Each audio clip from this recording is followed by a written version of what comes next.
Salamat po na wala po yung po sa akin frozen shoulder. Pinag-pray po ako ni Brad Willie. Ngayon po, ito po na itataas ko na. Kanina po masakit. Ngayon po na itataas ko na. Salamat po, Lord.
Good morning po sa lahat ng ating mga kasama po sa ating pag-aaral ng mga salita ng Diyos ngayong linggo po ng umaga, November 29, 2020. Ito po ang huling linggo para po sa buwan ng Nobyembre sa taong 2020. Tayo po'y nagpapasalamat sa Panginoong Diyos at binigyan po tayo muli ng mabuting pagkakataon upang maipagpatuloy po natin itong ating paksa na pinag-aaralan. Kung nakahanda na po ang ating mga kasama, ang ating paksa kung bakit hindi dapat pag-alinlanganan ng sinuman ang pag-iral ng impyerno ayon sa Biblia.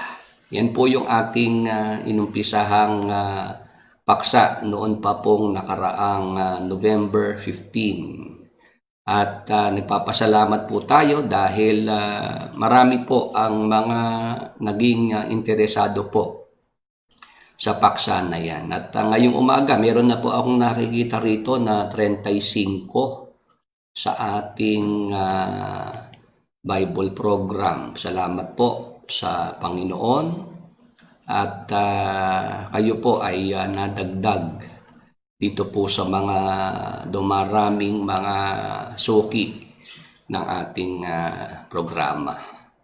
Ngayong umaga po, meron din po tayong healing ministry. Kaya yung mga prayer request po ay pwede po ninyong i-send. Pwede po ninyong i-post dito sa ating chat box para po yung mga may sakit, may mga karamdaman, makatulong po ang ating Bible program. Yan po ay ating maipag-pray para po sa kagalingan. At kagaya po ng inyong napanood kanina, video po yon ni Sister Marisa Banyares. Siya po ay mayroong frozen shoulder. Nahihirapan po siyang itaas ang kanyang kamay dahil sumasakit po yung kanyang balikat, naninigas. Awa po ng Panginoon nung siya po ay i-lay hands po natin at ipag-pray, siya po ay tumanggap ng kagalingan. Purihin ng Panginoong Hesus. Siya po ang nagbigay ng kagalingan doon po sa frozen shoulder ni Sister Marisa Banyares. At bago ko po ituloy po yung ating paksa, basahin ko lang po itong mga nagpadala ng kanilang mga written testimony. Binabalita po nila yung kanilang mga naranasan na kabutihan ng Panginoon, yung pagpapagaling.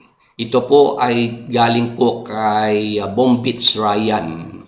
Brother Willie, magandang hapon sa inyo at sa kapatiran. Salamat sa Panginoong Heso Kristo. Update lang po yung pinsan ko na ipinalangin nyo na si Eday Hipolito na nasa Qatar na may COVID ay bumubuti na po ang kalagayan. Salamat sa Panginoong Heso Kristo. na patuloy na nag-iingat at nagpapagaling sa atin. At salamat sa kapatiran na nag-uukol ng panalangin. Panalangin na lang po ulit para sa tuloy-tuloy na pagbuti ng kanyang kalagayan. Salamat sa Panginoong Hesukristo. Amen. Magandang balita po ito Galing po kay Bombits Ryan. Na-interview ko po ng kaunti si Bombits Ryan. Siya pala ay dating miyembro dyan sa grupo ni Mr. Soriano. Ano lang siya, this year lang ng 2020. Isang buwan lang ang inabot. Mabuti ka ako't ikaw ay agad naliwanagan ang iyong isip. Oo nga, Brother Willie, salamat sa Diyos at natuklasan ko yung iyong programa. At sa panonood ko sa programa mo, agad kong nakita yung mga mali-maling turo dito sa grupo ni Brother Eli. Yun kako ang kabutihan na nangyari na ikaw ay hindi ka natakot doon sa pananakot ni Mr. Soriano na wag manonood sa aking programa. Hindi ka, Brad Willie. Ako ay bukas naman ang isip ko. Nag-obserba rin naman ako rito sa grupo ni Brother Eli. May mga napansin din ako ngayon lalo lang tumibay na tama nga yung aking mga obserbasyon nung mapakinggan kita.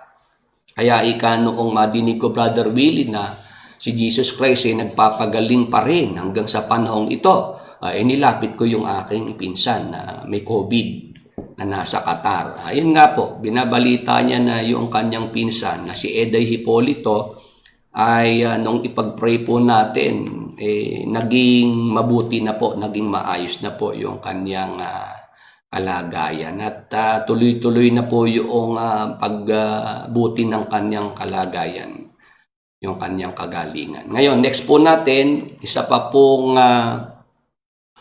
written testimony. Ito po ay kay Sister Josephine Pinay Delantar. Mabuhay po. Unang-una po sa lahat, maraming salamat sa papuri sa Amang Diyos at sa inyo po, Brother Willie. Ganon din po mga brothers and sisters, lalo na po sa kaibigan kong si Marites Cuen. Ako'y lubos na nagpapasalamat sa Diyos sa walang hanggan niyang kabutihan. Mula po noong ipinag-pray niyo po ako, ay nakakatulog na po ako ng maayos, na dati bawat oras sa gabi ay gising.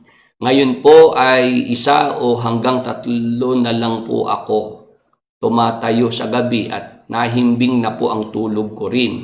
Ganon din po, ang aking weight ay stable na rin. May improvement po itong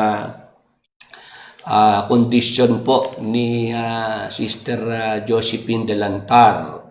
Sa ngayon po, madalas sumasakit pa rin ang 2 tumor sa katawan ko at madalas ako'y nakakaramdam ng pagod at malabo ang mga mata ko, pero hindi po ako nawawalan ng pag-asa.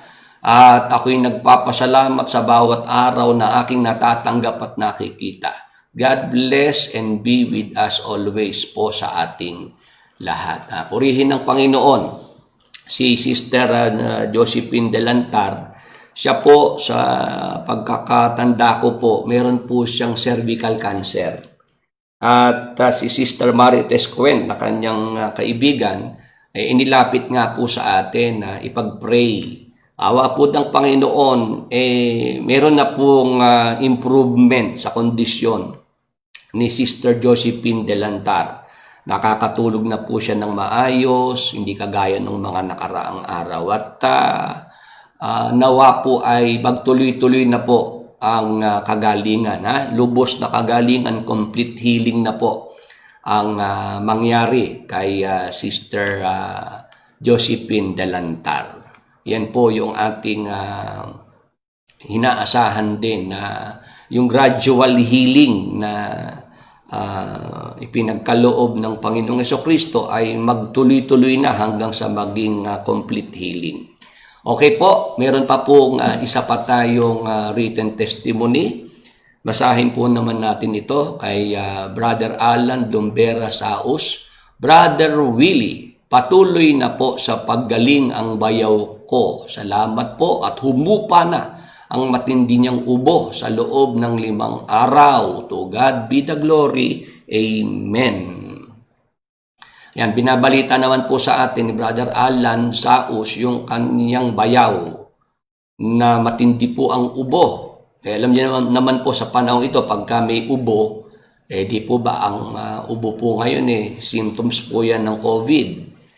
Awa po ng Panginoon ay humupa na po yung matinding ubo niya na 5 araw na. Ay dahil po yan sa pananalangin na ginawa po natin at ang kapurihan po ay sa Panginoong Diyos. Ayan, yan po yung ating mga testimony na ibinahagi po sa atin ng ating mga kaibigan, mga kapatid na nakaranas po ng mga himala, pagpapagaling ng ating Panginoong Hesukristo. Ngayong umaga po ay atin na pong ipagpatuloy ang ating paksa. 42 ang narito po ngayon sa ating Bible program. Pakishare lang po itong ating programa. Huwag ho tayong mapagod at magsawa na i-share po ang link ng ating Bible program. Gawin din po natin yung watch party. Habang tayo po ay nanonood ng Bible program, i-click po natin yung watch party para makasabay po natin sa panonood ng Bible program ang ating mga Facebook friends. Mas mabilis po yung pag-share po nitong Bible program para marami po ang marating ng ating programa. Teresita Bo Hibano, bago lang po ito. Rusty Lu Clemente, yan, Balot Pateros, at sa lahat po ng mga ngayon po nating mga kasama sa ating pag-aaral ng mga salita ng Diyos. Ang paksa po natin kung bakit hindi dapat pag-alinlanganan ng sinuman ang pag-iral ng impyerno ayon sa Biblia. Sa ating mga nagdaang pagtalakay, naunawaan po natin na talagang meron pong impyerno. Yung impyerno, yun po yung Hades sa Griego, Sheol naman sa Ebreo. Ngayon, bagamat meron pong mga nagdududa sa pag-iral ng impyerno, ang mga Jehovah's Witnesses, ang mga saksi ni Jehovah, ang kanila pong paniniwala, wala pong impyerno. Wala po yung pisikal na lugar kung saan ay pinaparusahan yung mga taong masasama, yung mga taong hindi sumasampalataya sa Diyos at nagtakwil sa Diyos. Sa Biblia po, ang mga tao po nga mapupunta sa impyerno pagkatapos ng kamatayang pisikal, sila po yung mga masasama na mga nagtakwil sa Panginoong Diyos. Awit 9:17, mababasa po yan.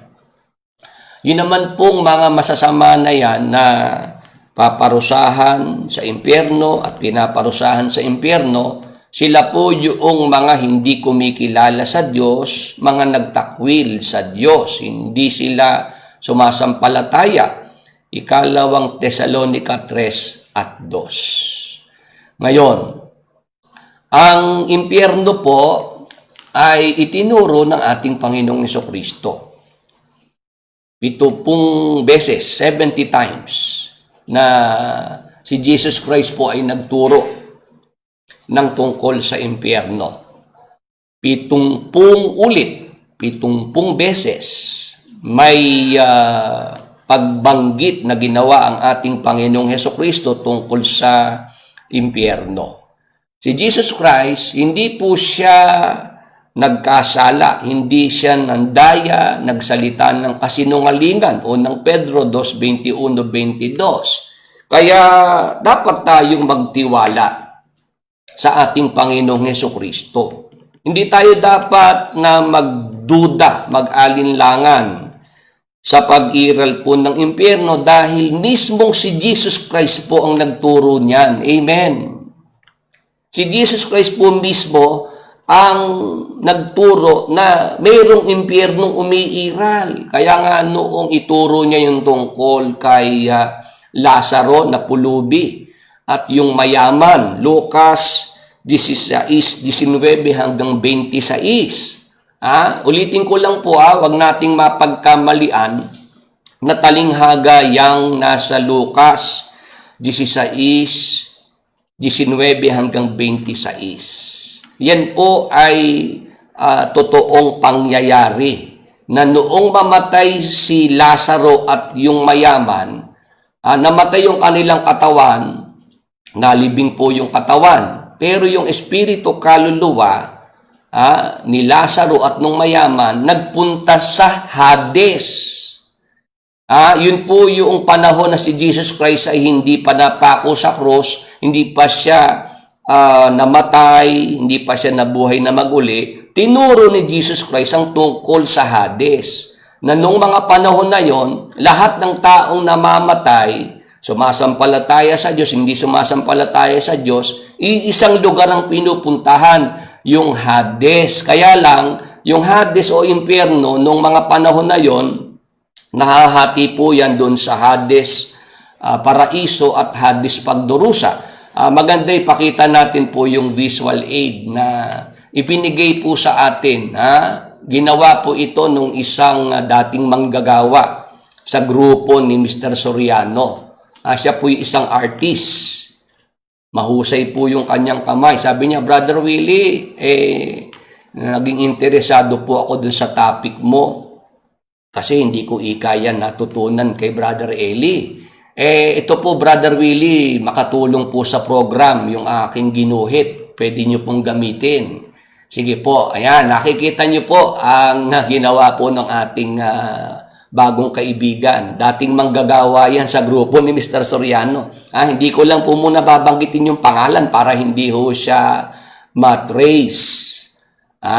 Ayan, nakita nyo naman, may Hades Pagdurusa, lugar ng mga hindi sumasampalataya o mga nagtakwil sa Diyos. Nandyan po yung mayaman, nakita nyo po may drawing na. Tapos, meron pong malaking bangin na nakapagitan. Kalaliman po yon. Ang tawag po dyan sa Griego po yung Tartarus.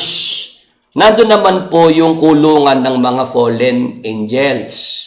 At sa kabila naman pong dako, yung Hades Kaaliwan, Hades Paraiso. Magkasama itong si Abraham at Lazaro. Hello! 5 po yung nasa Facebook Live natin. Praise the Lord. Marami po ang kasama po ngayong umaga sa ating Bible studying ito. Sabi ho nung maggagawa, Brother Willie, mas maganda po pagka yung drawing may kulay. Sana po magamit nyo yan. Sabi ko, welcome na welcome ka ko yung kapatid, yung iyong ginawa na yan. At original po yan, Brother Willie, walang copyright dyan dahil sarili ko pong guhit yan. Ayun, salamat naman at itong manggagawa na ito ay naliwanagan na rin ang isip. Siya po ay wala na sa grupo ni Mr. Soriano. Kasama niya yung kanyang asawa at anak. Mabuti po yung ganun. Pagka kayo aalis sa grupo ni Mr. Soriano, dalihin nyo na pamilya ninyo. Huwag kayong papayag na may maiiwan. Kasi gagamitin niya ni Mr. Soriano yung pamilya ninyo laban sa inyo. Kagaya po ng ginagawa sa akin. Si Mr. Soriano, dahil ayaw akong labanan, ayaw po makipagdebate sa akin, ayaw ding makipag-running debate dito po sa Facebook Live, YouTube Live, ayaw kaming magsagutan. Ang ginagawa na lang po, gagamit po noong ako po ay sasampahan ng reklamo sa piskal, ako po ididimanda sa korte. Ganun na lamang po ngayon ang alam na laban ni Mr. Soriano. Pero yung kami po ay mag-uusap sa aral. Samantalang ang sabi noon ni Mr. Soriano, may mali sa akin. Expose niyo ako. I'm ready to face anybody. May video po niyan naghamon si Mr. Soriano na kung meron siyang mga maling tinuturo, i-expose siya. At handa naman niyang harapin ang sino man. Bakit noong si Brother Willie na ang nag-e-expose nung mga mali-maling turo ni Mr. Soriano, eto na po siya ngayon. Ang ginagawa na lang yung mga videos ko ipapatanggal, irereklamo yung mga channels po natin sa YouTube. Tapos sasabayan pa ng sasampa ng mga reklamo sa piskal, ng mga demanda sa korte. Yan po ang alam na lamang pong gawin ni Mr. Soriano. Pero para siya makipagpatunayan, makipagsagutan po sa akin, hindi na po niya yan gagawin. Yun lamang po yung kapansin-pansin na nangyari po dyan sa grupo ni Mr. Soriano. Yung aking mga videos, kaya pala ipapabura, ipapatanggal ko, kopyahin. Kagaya noong na-isend sa akin ni Brother Jacob Santos. Yung Genesis 1:3. Ano ba yung nasa Genesis 1:3? Sinabi ng Diyos magkaroon ng liwanag at nagkaroon ng liwanag. Noong yan po'y tinalakay ko, sabi ko, yung sinasabing magkaroon ng liwanag dyan, kasi kako, yung pinanggalingan ng liwanag, yung araw. Kasi yung araw kako talaga ang source ng liwanag dito sa earth. Tama po ba? Naku, pinagtawanan po ako ng mga fanatics ni Mr. Soriano kasi tinututulan ni Mr. Soriano yung aking naging pagtalakay sa Genesis chapter 1, verse 1 onwards. Kasi kako sa Genesis chapter 1, verse 1, kumpleto na lahat ng creation dyan. Heavens and earth. Hello? Kumpleto na kako yung mga langit at mga laman ng langit. Tapos yung lupa, nalikha na rin, pati lahat ng laman ng lupa. Ngayon kako, bakit sa Genesis 1:2, sinasabing ang lupa ay walang anyo at walang laman? Sa Tagalog kako yan, pero pagka ako pumunta tayo sa Hebrew, makikita natin yung may pangyayari ginamit po yung Hebrew word na haya.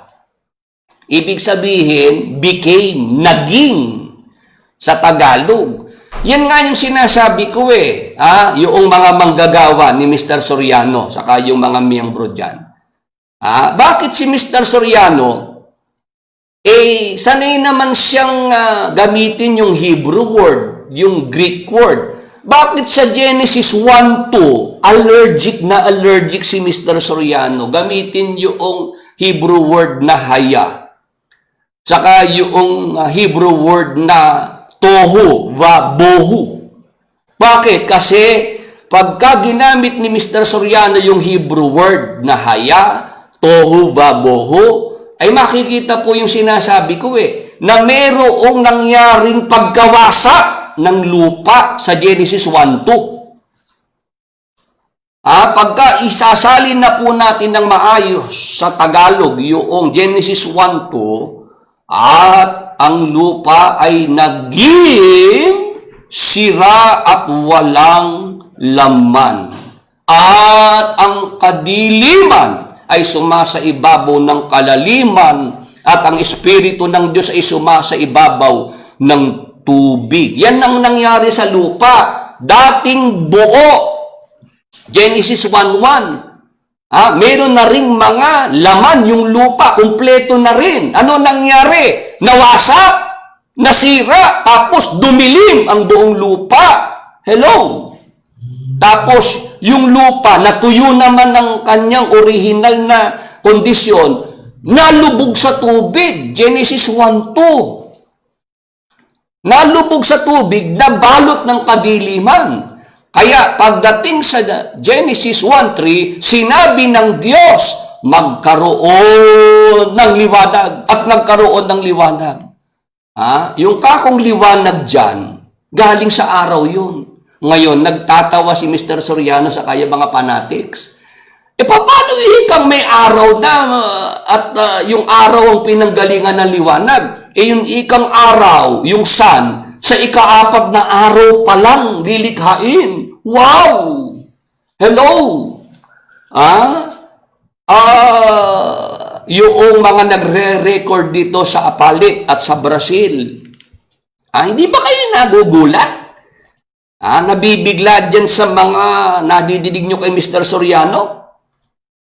Na yung sinabi niya na imposible yung sinasabi ni Willie Santiago na mayroon ng araw. Nilikha na nga yung mga langit yung heavens. Kaya yung mga heavenly bodies, mga planeta, yung araw, buwan, mga bituin, existing na. Amen! Pwede ho bang mag-amen yung mga naintindihan po yung sinasabi ko? Sinasagot ko lang kapiraso po yung na-isend sa aking video ngayong umaga habang ako'y nagkakape, nagbe-breakfast. May nag-send sa akin ng video na ito ngayon ang pagyayabang ni Mr. Soriano na yun ikang liwanag dyan kasi nandun na ika yung araw. Kumbaga ika sa bumbilya ay sinindihan na lang. Ganun po ang nung yan po'y talakayin ko, ganun yung sinabi ko switch on, switch off. May mga tumutol sa akin dyan. Kasi ang stand nga ni Mr. Soriano, on the 4th day pa lang, magkakaroon ng araw, ng sun. Ngayon, si Mr. Soriano, ano ngayon ang sinasabi niya? Meron na ikang araw. Ano ika? Kumbaga ika sa bumbilya, sisindihan. Para ika magliwanag. O kanino napulot ni Mr. Soriano yung ganoong turo na nandyan na yung araw, kumbaga sa bumbilya, naka-switch off lang. Sinindihan, switch on, kaya nakapagbigay ng liwanag. O hindi ba dito sa Bible program kinopya ni Mr. Soriano yan? Tama po ba? Kaya pala gusto ni Mr. Soriano pinapatanggal, pinapabura yung mga videos ko, yung mga channels ko sa YouTube pinapareklamo.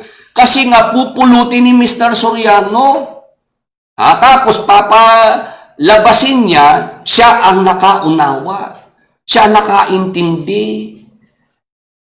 Tinan nyo ka ako sa ginawa ni Mr. Soriano. Di babaguhin na rin niya yung kanyang turo na on the 4th day pa lang yung araw, buwan, mga bituin nililikhain.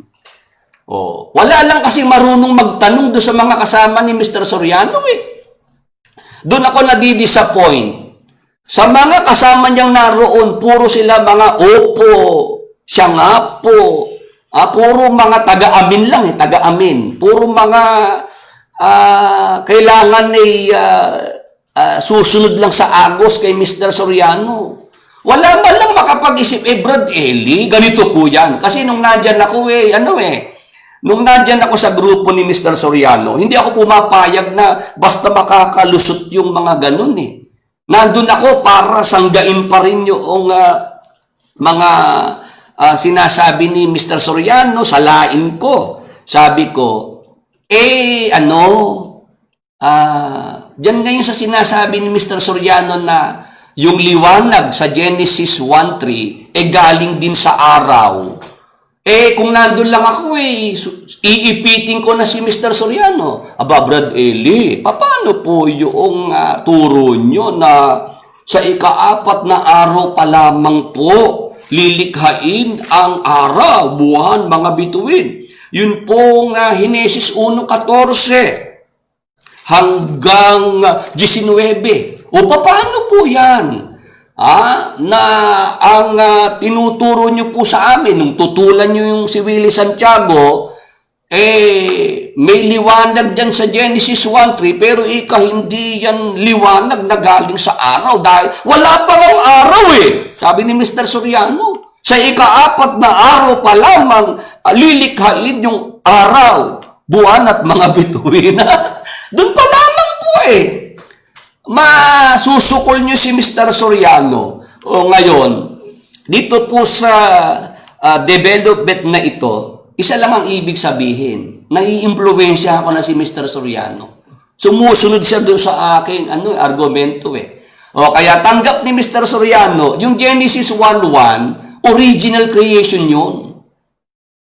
Hello, 57 na po ang nasa ating Facebook Live. Ibig sabihin, unti-unti nang natatanggap ni Mr. Soriano na yung Genesis 1:1, perfect, complete, original creation.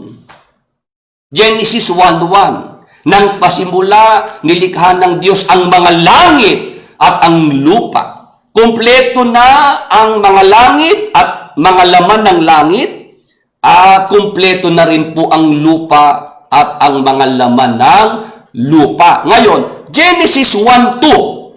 Subukan nyo lang tanungin si Mr. Soriano, Brad Eli, pwede ho bang malaman namin yung Hebrew word ng Genesis 1:2? Pagka si Mr. Soriano yung umatras sa paggamit ng Hebrew word na haya at tohu vabohu, makikita nyo na agad kung bakit ayaw gamitin ni Mr. Soriano. Kasi mapapatunayan ko sa Genesis 1:2 na yung earth na dati naman sa kanyang original na kalagayan ay perpekto at kumpleto, nawasak.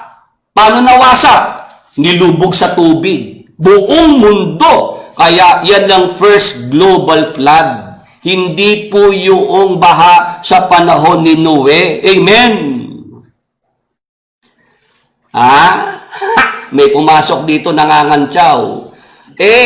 Hindi naman nakukuha sa paramihan yan. Kahit si Brad Eli, nung araw sinasabi niya, noong ipapako na si Jesus Christ, hindi ba ang sigaw ng marami, palayain si Barabas?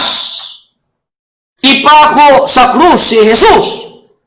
Hindi ba? Sabi nga ni Mr. Soriano marami yung sumigaw na ipako sa krus si Jesus at pawalan si Barabas.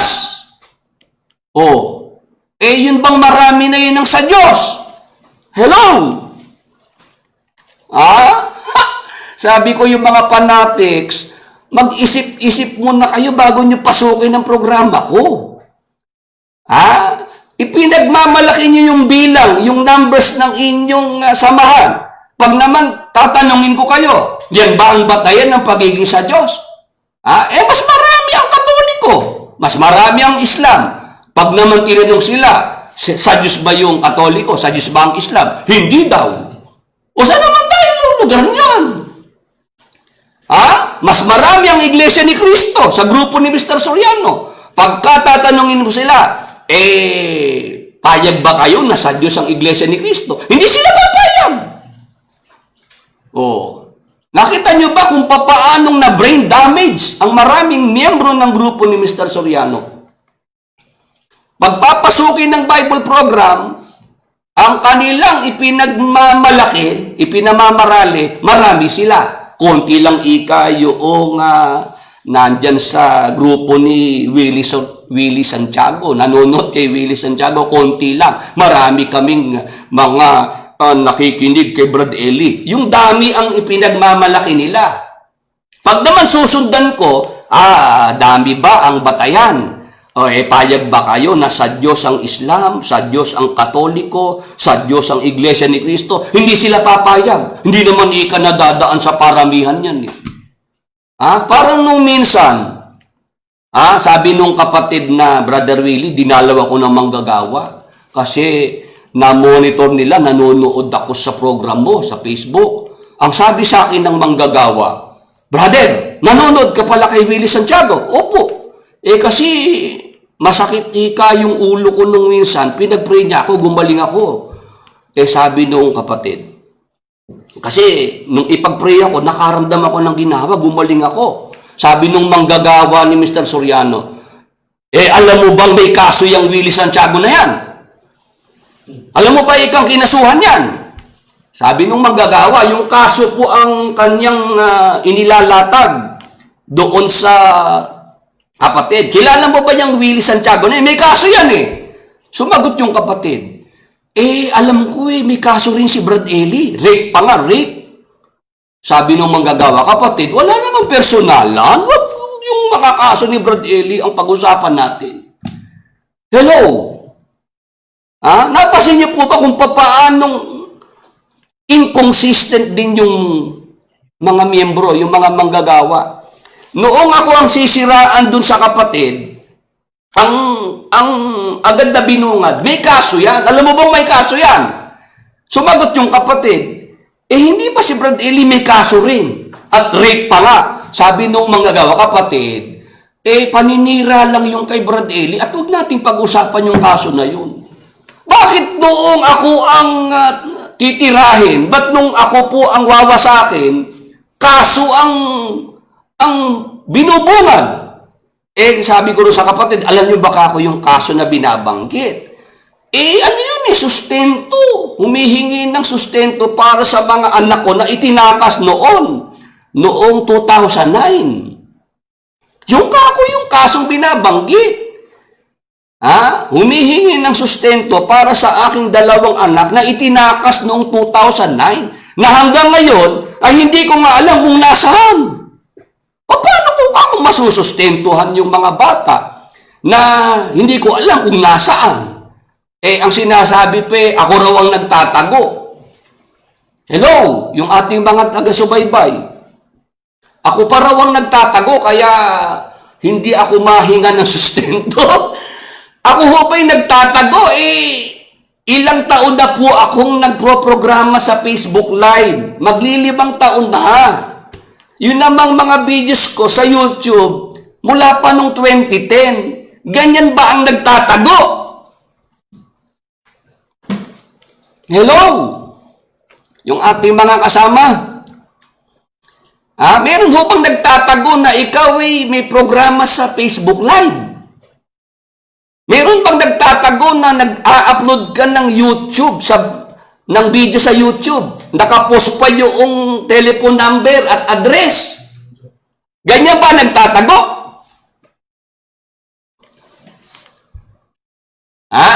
Yan po yung sinasabi ko na inilalapit nila pagka nalaman nilang may mga nanonood sa programa ko. Kilala mo pa yung Willie Santiago na yan? May kaso yan May kaso yan Sa kaso nila dinadaan. Nung sumagot yung kapatid na, si Brad Eli may kaso rin Na-convict pa nga doon sa libel case ni Almeda. Tapos may rape case pa siya sa Macabebe, Pampanga. Sabi nung manggagawa, kapatid, wag nating pag-usapan yung mga kasong ipinapanira kay Brad Eli. Ngayon, bakit tayo napunta dyan? Naalala ko lang yung tungkol dyan sa Genesis 1:3. Yung liwanag. Ngayon tanggap na ni Mr. Soriano, galing sa araw iyon. Na yung araw, existing na. Ngayon, ang nangyari lang, yung araw, hindi na makapenetrate yung kanyang liwanag sa mundo, sa lupa. Kasi nga, kailangang gawin yun ng Diyos para itong buong lupa'y magdilim. Mamatay lahat nung narito sa earth. Kaya nga namatay ang dinosaurs Hindi ba yun nga sinasabi ko? Hinahanap ng marami sanang dinosaurs. Paano namatay ang dinosaurs? Sabi ko, nasa Biblia, Genesis 1:2. Nalunod sa baha. Bumaha kasi sa Genesis 1:2. Ngayon, hintay-hintay lang natin si Mr. Soriano ay papunta na rin dyan. Yung kakong pre-Adamic race. Nalunod yun sa baha. Sa Genesis 1:2, yung mga fanatics, hinahanap sa akin yung pre-Adamic race. Sabi ko, nasa Biblia yun. Nasa Isaiah 14. 12. Mababasa po natin si Lucifer, yung naging Satanas. May mga bansa na po siyang pinahina. May mga existing nations sa Lucifer's era. 14:12 ng Isayas, ano't nahulog ka mula sa langit o tala sa umaga, anak ng umaga, paanong ikaw ay lumagpak sa lupa? Ikaw na siyang nagpahina sa mga bansa. Nung siya lumagpak sa lupa, may mga bansa na nun eh. Yan ang hindi napapansin ni Mr. Soriano. Si Lucifer, nung bumagsak sa lupa dahil nagrebelde, may mga bansa nun. Yung mga bansa, mga tao yan. Amen. Amen po ba sa mga kasama natin? Willie Santiago, nasaan ang pre-Adamic race? Ayan. Lucifer, hindi pa siya Satanas. Meron ng mga bansa. May mga nations. Pag sinabing mga bansa, mga tao yan. Si Adan, nung likhain ng Diyos, wala na yung Lucifer, Satanas na. Amen. Pwede ho bang mag-amen? Simple lang naman eh. Kung tingin ni Mr. Soriano, llamado siya at dihado ko sa pre-Adamic race. Diyan ang pagdibatihan namin. Tama ba? Hello? Kung nagyayabang si Mr. Soriano na kaya-kaya niyang tutulan ng pre-Adamic race, diyan na ang gawing paksa.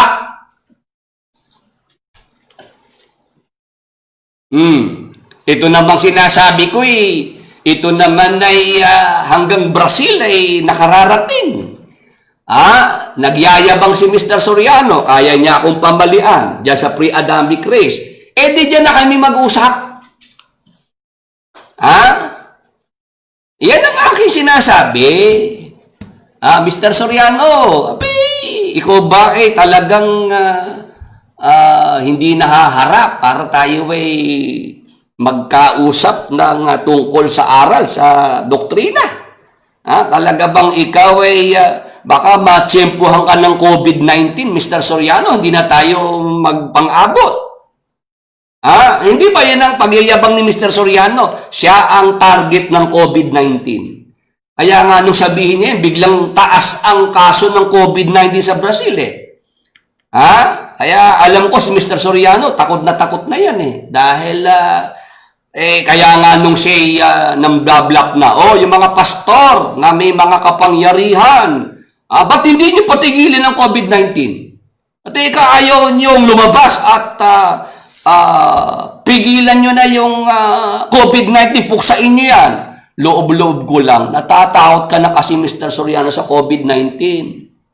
Kabado ka na. Kaya gusto mo ngayon pakilusin ang mga pastor para ikaw ang mag-benefit. Diba? Pag nauto mo yung mga pastor at nasawata, yung COVID-19, di itutuloy-tuloy lang ni Mr. Soriano kawalang hiyaan niya sa tao. Itutuloy lang niya yung kanyang ginagawang pandaraya, pagpapayaman gamit ang relihiyon. Tama po ba? Tingnan niyo si Mr. Soriano, parang si Paraon. Si Paraon natakot dun sa 10 salot. Natakot si Paraon sa 10 salot pero hindi siya natakot sa Diyos na nagpadala ng salot. Ganyan si Mr. Soriano, takot sa COVID-19 pero hindi takot sa Diyos. Kasi kung takot sa Diyos yan, titigilan na niya yung kanyang pandaraya. Yung pagliligaw niya sa mga tao. Kitang-kita naman Ano ba interest ni Mr. Soriano? Magda-vlog siya. Para sa inyong vlog? Para kumita. Kaya nga yung mga miyembrong may YouTube channels, sabi niya, tanggalin yung mga channels na yan. Isang YouTube na lang ang susuportahan ng mga kapatid. Bakit? Kasi ang hinahabol ni Mr. Soriano, yung kita dun sa vlog. Pagdating sa pera, nako, iba talaga si Mr. Soriano, lumalabas ang tunay na kulay. Yun ang aking nakita kay Mr. Soriano. Diyan sa COVID-19, takot. Pero sa Diyos hindi takot. Kasi kung takot sa Diyos yan, ano na yan? Titigilin na po niya yung kanyang ginagawa. Nagpapahanga. Kada magpapaksa, bubuhatin ng sarili. Itataas siya ng mga kasama niya. Kaya nga wala nang nangyayaring maganda. Si Mr. Soriano, yung kanilang pagtitipon, ano na lang, puro tanungan na lang, question and answer. Ang mga miyembro, manggagawa, nagsasawa na. Wala na pong maituro sa amin si Brad Eli. Yung mga tanong, ulit-ulit na lang. Kaya papahabain na lang ang sagot. Dadagdagan na lang niya. Pag dinadagdagan na, doon naman po nagkakaletsi-letsi na yung pagtuturo. Kagaya noong Maria Magdalena. Hindi ba? Kitang-kita naman na booking si Mr. Soriano. Nagyayabang siya. Yung daw babaeng nagbuhos ng pabango kay Jesus Christ. Maria Magdalena daw yun. Wala naman sa mga kasama niyang nag-correct sa kanya. Brad Eli, wala hong Maria Magdalena. Maria lang ang sinabi. Nung punahin ko, hindi ko pinayagang makalusot yun. Nung ako magprograma, sabi ko, Mr. Soriano, anyari? Si Mateo, si Marcos, wala namang binanggit na pangalan. Sukat ba namang lagyan mo ng pangalan at ginawa mo pang Maria Magdalena? Doon ka ako kay Mateo, 26:1-13, 2 days bago ang Paskwa. Kay Juan, 12:1-3, 6 days bago Pasko. Magkaiba ka mo yan. Kay Mateo, bahay nung Simon na ketongin. Sa Juan, 12. Kina Lazaro, Marta at Maria. Magkaiba ka ko yung Mr. Soriano. Kaya noong si Mr. Soriano, nagprograma uli. May mali pala akong nasabi nung nakaraan. Parang slip of the tongue. Slip of the tongue, ulit-ulit. Mga 3 beses, Maria Magdalena. Meron lang Brother Willie na umuna. Si Mr. Soriano talaga kahit kailan. Pagka nasusukol mo, ang idadahilan is slip of the tongue. Nung misa naman, bautismo naman ng kanyang sinasabi. Ang bautisador daw na nagbautismo sa kanya, si Francisco, iko'y galang. Yun ikang mayaman sa Hagunoy na may grocery. Sabi ko, paano ka kung si iko'y galang ang sinasabi mo si Menong Hison? Hello? Yung nagbautismo sa kanyang bautisador, iba-iba sinasabi. Nagtataka naman ako, nandun si Luz, nandun si Mel. Yung mga ministro, alam nila na si Menong Hison na nagbautismo kay Mr. Soriano doon po sa may Cavite, sa may barangay Siniguelasan. Naku, natatandaan ko pa. Sabi pa ni Mr. Soriano, si Menong nirarayuma pa nung puntahan niya. Alam niya na marami dyan. Bakit? Hinayaan yung si Mr. Soriano, iko'y galang, Francisco galang, mayaman na tagahaguni na may grocery. Tapos nung punahin ko, slip of the tongue. Wow! Ang tindi ng amats ni Mr. Soriano. Pag nasusukol na nagsisinungaling, ang idadahilan is slip of the tongue. Sabi ko, ang dalas naman kakong madulas ng bibig ni Mr. Soriano. Ba't kaya ako madulas ang bibig ni Mr. Soriano? Ano kaya ang kinakain ni Mr. Soriano? Ano kaya sinusubo ni Mr. Soriano sa bibig niya? Kaya dumulas ng ganyan. Siya na ho makakasagot niyan. Kung ano yung nagpapadulas ng kanyang bibig. Kaya siya ngayon pag nasusukol mo, slip of the tongue. Ngayon, tuloy ko na po yung paksa. Kung saan pa tayo mapunta? Ang pinag-aaralan po natin, yung impyerno, yung hell, na yan pala'y nag-e-exist na. Kasi si Jesus Christ mismo, bukod sa sinabi niya yan, tinuro niya 70 times pa, pinuntahang personal ni Jesus Christ ang impyerno. Amen! Sa awit, 16:10, basahin ko po, ang hula tungkol sa Mesiyas. sapagkat hindi mo iiwan ang aking kaluluwa sa Sheol. Yung Sheol, Hebrew word, yan nga po yung impyerno. Ni hindi mo man titiisin ang iyong banal na makakita ng kabulukan. Yang hula na yan sa awit, natupad yan kay Jesus Christ. Gawa 2:24 hanggang 27. O basahin ko po yung 2:27 po ng Gawa. Natupad sa Mesiyas, sapagkat hindi mo iiwan ang kaluluwa ko sa Hades. Hades naman po, kasi Griego naman po yung Hades, katumbas po ng Sheol sa Ebreo. Ni titiisin man na ang iyong banal ay makakita ng kabulukan. Kaya nga po, 3 araw at 3 gabi lang dapat si Jesus Christ mamatay. Kailangan na siyang mabuhay na maguli. Bakit? On the 4th day kasi, yung bangkay mabubulok na. Kagaya po nung nangyari kay Lazaro. Noong pumunta si Jesus Christ doon po sa libingan kay Lazaro, sabi po ni Marta, na kapatid ni Lazaro, at Maria, hindi Magdalena. Huwag niyong palusot ni si Mr. Soriano dyan sa Maria Magdalena na yan. Panginoon, nabubulok na ang bangkay kasi may 4 na araw na. Naalala ko po nung minsan yung bonjing sa pasalamat. Tinanong ako, kasi siya may outline Sabi nung bonjing sa akin, Brother Willie, bakit si Jesus Christ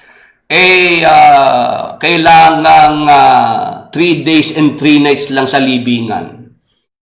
Tinanong ako on the spot Kasi ang tinuro sa kanya ng uncle niya, yun ng palatandaan ng Mesiyas. Mateo 12:40. Limitado si bonjing doon sa outline at sa naituro ng uncle niya sa kanya. Pinukul ako ng tanong on the spot. Ikaw, Brother Willie, bakit si Jesus Christ 3 araw at 3 gabi sa libingan? Akala niya ang isasagot ko yun ng palatandaan ng Mesiyas, hula sa Mesiyas, pagiging Mesiyas niya. Umiba ako ng sagot. Dito ko pumunta. Kaya ako kailangang 3 araw at 3 gabi lang sa libingan ang katawan ni Jesus Christ. Kasi pag umabot na ng 4 na araw, mabubulok na yun. May hula ka ako na ang Mesiyas hindi makakakita ng kabulukan. Alam nyo nangyari, yung bonjing kasi wala sa outline yon. Naubo Ganun ba? Naubo Hindi niya masundan yung sinabi ko Kasi limitado si bonjing sa outline, sa nasabi na ituro ng uncle niya. Kasi sa Mateo 12:40, si Jesus Christ, nung hinahanapan ng tanda, yun lang kanyang ibinigay. Kung paanong si Jonas, 3 araw, 3 gabi, sa tiyan ng isang balyena, gayon din mapapasa ilalim ng lupa 3 araw, 3 gabi ang anak ng tao. Yan lang ang alam ni bonjing. Nung tanongin niya ako, sumagot ako nang hindi niya alam kasi kako, hindi pwedeng umabot ng 4 dahil mabubulok yung bangkay. May hula sa Mesiyas na hindi siya makakakita ng kabulukan. Nako, inubo ng inubo kasi hindi niya alam kung paano niya susundan yung sinabi ko yan ang iniiwasan ni Mr. Soriano, kaya ayaw niya akong harapin Kasi si Mr. Soriano nakabisado ko na for the last 19 years. Pasikot-sikot niya, kabisado ko siya. Ang may problema si Mr. Soriano, hindi niya ako kabisado. Yun ang ating nakita dyan. Na si Jesus Christ, personal niyang napuntahan ang impyerno. Ibalik nga natin yung drawing, yung visual aid na ginagamit natin ngayon. Kaya 3 araw, 3 gabi, kasi 3 yung lugar na pinuntahan niya sa Hades. Yung mga fallen angels, Ikalawang Pedro 2:4, unang Pedro 3:19, mga espiritong nasa bilangguan, fallen angels yun. Sila yung mga nagkasala, mga nag-asawa sa mga babae sa panahon ni Noe. O tapos, nandyan din po yung Hades pagdurusa, masasamang tao na nagtakwil sa Diyos. Tapos, sa Hades kaaliwan, lahat naman ng mga sumasampalataya, mula kay Abel hanggang kay Juan Bautista. Amen! Amen po ba sa mga kasama natin? Nakita niyo po ba yung 3 lugar sa Hades? Kaya si Jesus Christ, 3 araw, 3 gabi. Kasi naging busy si Jesus Christ. Diyan sa kanyang mga pinuntahan sa Hades, sa impyerno. Amen! Hindi tayo dapat magduda na mayroon ng impyerno. Bakit? Si Jesus Christ ang nagturo sa impyerno. Walang kasinungalingan, pandaraya kay Jesus Christ. Aside from that, may English pa rin pa akong nahugot ngayon. Bukod pa ron, si Jesus Christ, personal niyang napuntahan yung impyerno. Amen! Tapos, sasabihin ni Mr. Soriano, may impyerno, kaya lang wala pa. Hello! Kay Mr. Soriano, may impyerno, kaya lang wala pa. Natandaan ko pa noong ako nagtanong kay Mr. Soriano. Sabi ko, Brad Eli, meron na po bang impyerno? Sabi ni Mr. Soriano, meron impyerno, kaya lang wala pa. Parang ganito yan, Willie. Meron ng kabaong, meron ng ataol. Kaya lang, wala pa dahil wala pang ilalagay. Yun ang argumento ni Mr. Soriano sa akin nung araw. May kabaong na, mayroon ng ataol na nakahanda para sa'yo, kaya lang ikaw wala pa yun kasi wala pa namang ilalagay. Nung araw, ganun si Mr. Soriano sumagot. Ganun ika ang impyerno, para lang ataol, kabaong. Nakahanda na yun para sa'yo, pero wala pa dahil hindi ka pa lang ilalagay dun . Ngayon, sa Biblia po ba, meron ng impyerno? Meron na! Kasi kung wala pa yan, ano yung pinuntahan ni Jesus Christ? Tama po ba? Yung ating mga kasama, naintindihan niyo po ba? Kung ang impyerno, kagaya nung turo ni Mr. Soriano na sa hinaharap pa, pagka umulan na ng apoy mula sa langit, ito raw mundo, aapuyan, magiging impyerno. Saan nagpunta si Jesus Christ? At ano yung tinutukoy dyan na bilangguan ng mga anghel na nagkasala? Hello, yung ating mga kasama. Sana naintindihan niyo po yung punto na yon. Sa mga saksi ni Jehovah, unabes. Ano ba yung unabes? Totally. Unabes. Sa daddy ko po, sa tatay ko, ganun magsalta, unabes. Sa mga saksi ni Jehovah, wala talagang impyerno. Hindi nag-i-exist ang impyerno. Kay Mr. Soriano, may impyerno, kaya lang sa hinaharap pa. Sa Biblia, mayroon na po talagang impyerno dahil mismong si Jesus Christ, napuntahan iyon. Dahil mayroon na pong laman ng impyerno. Yung Tartarus, yung kalaliman, yung bangin na ipinakita doon sa Lucas.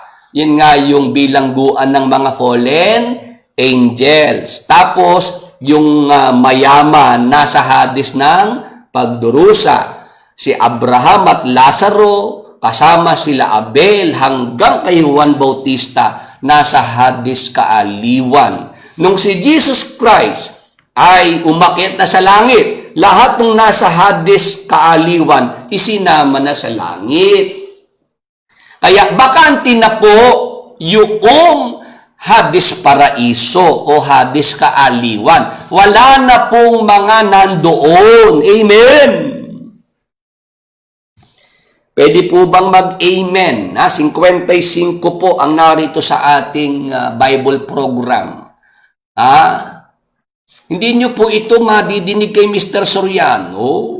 Sayang nga yung sayang lang po yung ginagawa ninyo na kayo mag-o-online. Papakinggan nyo yung kayabangan ni Mr. Soriano. Papakinggan nyo yung mga kasama ni Mr. Soriano na siya lang naman ang pinupuri, siya lang naman ang pinopromote.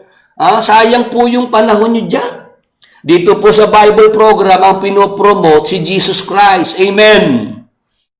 Si Brother Willie, ang itinuturong nagpapagaling, si Jesus Christ. Amen. O, saan pa tayo? Ha? Mamili nga kayo kay Mr. Soriano na pag siyang napakinggan, ang itinataas yung sarili. Kaya yung mga tao nagiging fanatics kay Mr. Soriano. Siya hinahangaan. O dito sa Bible program, meron ba kayong natatandaan na ang pinopromote ko, sarili ko? May gumaling dyan. Ha? Sino ang sinasabi ko nagpagaling? Si Jesus Christ. O meron tayong naunawaan sa Biblia. Sino sinasabi ko? Si Jesus Christ. Holy Spirit ang nagpaunawa, hindi si Brother Willie. Amen. Amen po ba? O, dito po ba sa ating ngayong pinag-uusapan? O, sino po ang mas may sense ang sinasabi tungkol sa impyerno? Kay Mr. Soriano, sa future pa yung impyerno at ito raw mundo ang magiging impyerno. Samantalang si Jesus Christ, may pinuntahang impyerno.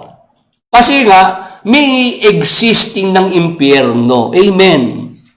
O ngayon, yung palang Hades, Paraiso, bakante na yon.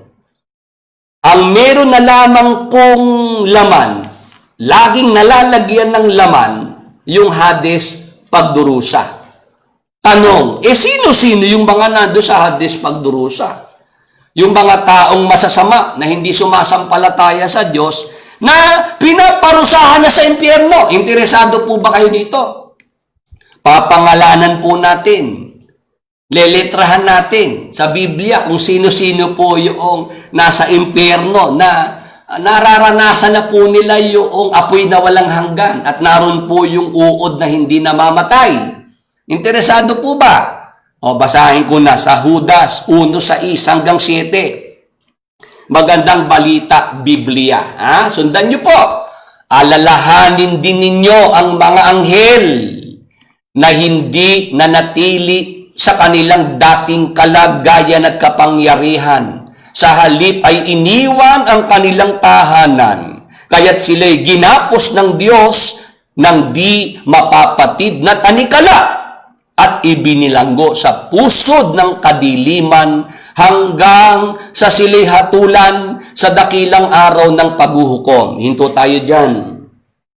Una pong binanggit dito ni San Judas ang tungkol sa mga fallen angels, mga anghel na nagkasala. Ano po ang kasalanan po ng mga anghel na ito? Hindi sila nanatili sa kanilang dating kalagayan at kapangyarihan. Sa halip ay iniwan ang kanilang tahanan. Ang talagang tahanan ng mga anghel, ang langit. Tama po. O ngayon, ang ginawa po ng mga anghel na ito, hindi sila nanatili sa langit. Bakit? Sumama sila sa rebellion. Nung magrebelde yung Lucifer, kasama silang nagrebelde. Yung Lucifer, yun nga naging Satanas, naging Diablo. Tapos, yung mga anghel na kumampi dito sa Lucifer na naging Diablo, Satanas, sila nga po yung mga naging fallen angels. Nakakasunod po ba? Ano ginawa dito sa mga fallen angels? Sa panahon ni Noe, nag-asawa sila sa mga babae. Henesis 6:1-3. Itong mga anghel na nagrebelde sa Diyos, may ginawa pa silang kasalanan. Ano po yun? Yung pakialaman nila yung mga babae sa panahon ni Noe. Bakit nila ginawa yun? Hello? Kay Mr. Soriano, ang turo ni Mr. Soriano natatandaan ko, nainggit. Nainggit daw ang mga anghel na ito sa mga tao kasi ang mga tao na-enjoy po yung sex, yung pakikipagtalik, yung pakikipagsiping. Para kay Mr. Soriano, nainggit yung mga fallen angels na ito. Samantalang sa Biblia, hindi naman po ganun ang dahilan. Kaya may mga fallen angels sa panahon ni Noe, nag-asawa sa mga anak na babae ng mga tao kasi gusto po nilang hadlangan yung pagdating noong Mesiyas, yung ipapanganak na tagapagligtas. Gusto po nilang i-corrupt ang DNA ng mga tao para hindi na po maipanganak ang Mesiyas. Hello? Nakikinig po ba ang ating mga kasama? Nakita niyo po ba yung punto na yon? Hindi dahil nainggit yung mga fallen angels, dahil ang mga tao po ay na-enjoy po yung sex, yung pakikipagtalik. Hindi dahil sa inggit. Ang kanilang gustong gawin, pigilan, hadlangan, yung pagkapanganak sa Mesiyas. Kaya ang ginawa naman ng Diyos, itong pamilya ni Noe, na-preserve po yan. Hindi po yan napakialaman, hindi yan nalahian ng mga fallen angels. Amen! Pwede ho bang mag-amen yung mga naintindihan yung punto na yon? Hindi po pumayag ang Diyos doon po sa gustong mangyari ng mga fallen angels. Kasi yung mga fallen angels na yan, tumatanggap ng utos, ng order kay Satanas. Alam ng Diyos yung kanilang balak na kaya nila pinakialaman yung mga babae sa panahon ni Noe para hindi matuloy yung pagsilang, yung pagkapanganak sa Mesiyas. Pero ang Diyos, ang ginawa niya, pinreserve niya yung pamilya ni Noe. Iningatan sa daong.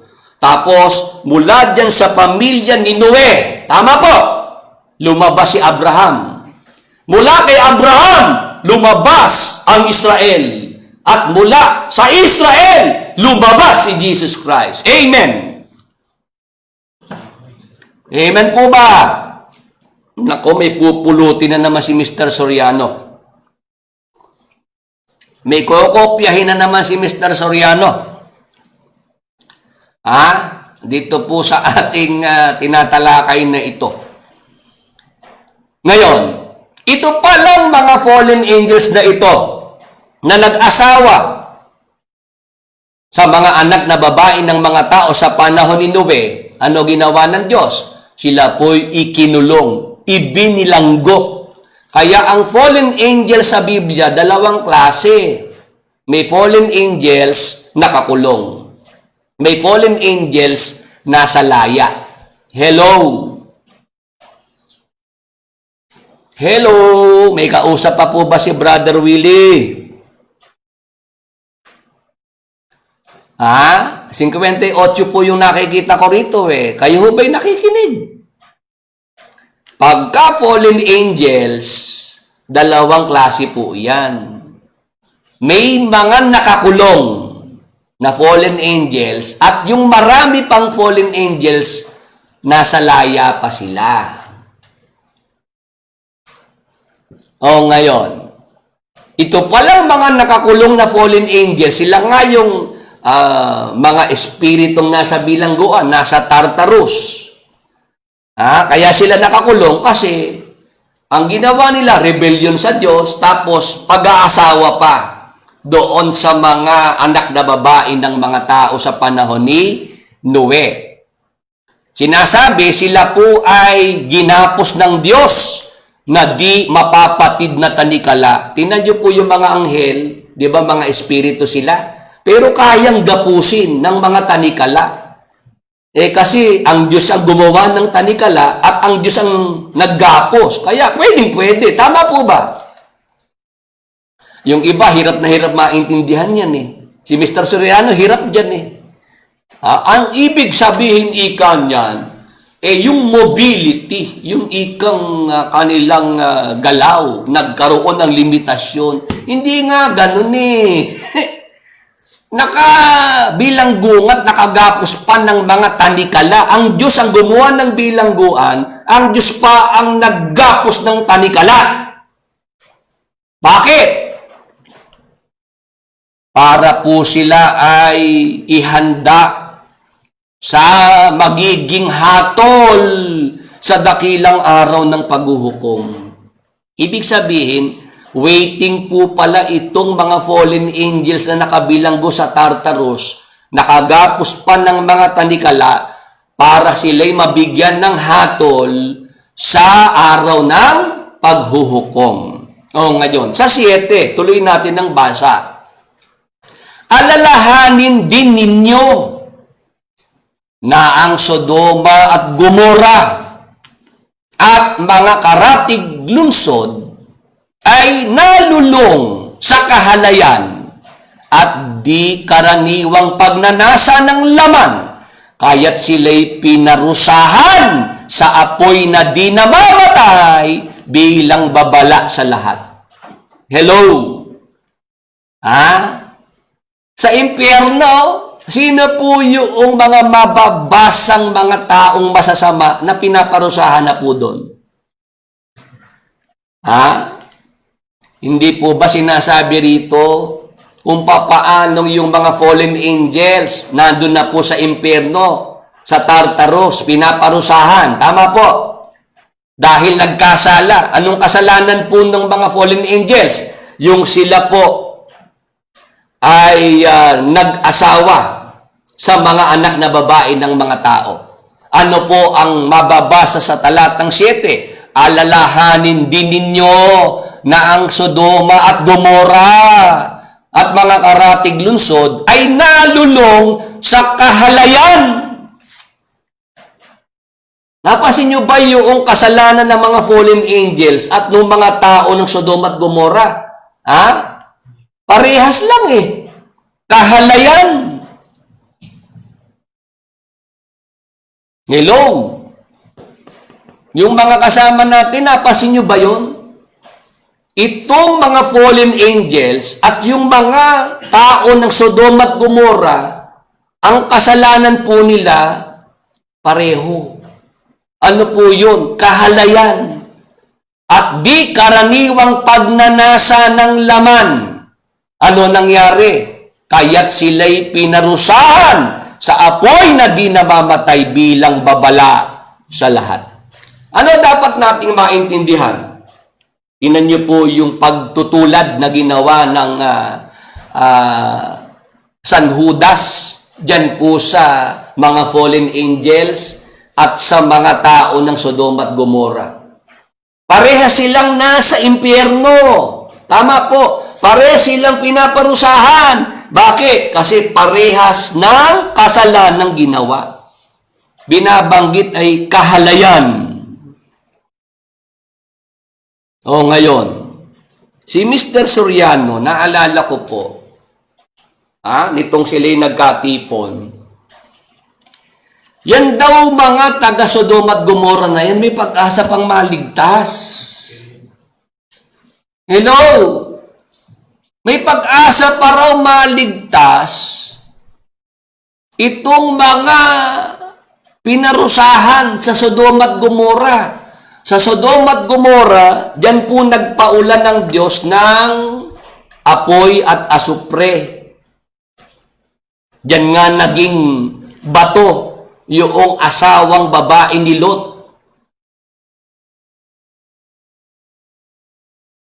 Ayon ang ating gustong ipapansin. Si Mr. Soriano, binibigyan pa ng pag-asang maligtas yung mga pinarusahan ng Diyos na mga tao ng Sodoma at Gomora. Samantalang dito sa binasa natin, itong mga taga Sodoma at Gomora, sila po, pinarusahan sa apoy na di namamatay bilang babala sa lahat. Nasaan na po yung mga taga Sodoma at Gomora? Nasa impyerno, kagaya rin po noong mga fallen angels. Sila po'y nasa impyerno na, pinaparusahan sila doon hanggang ngayon. May pag-asa pa hubang maligtas yung mga yan. Ano po sagot ng ating mga kasama? Pwede ho ba kayong sumagot dyan?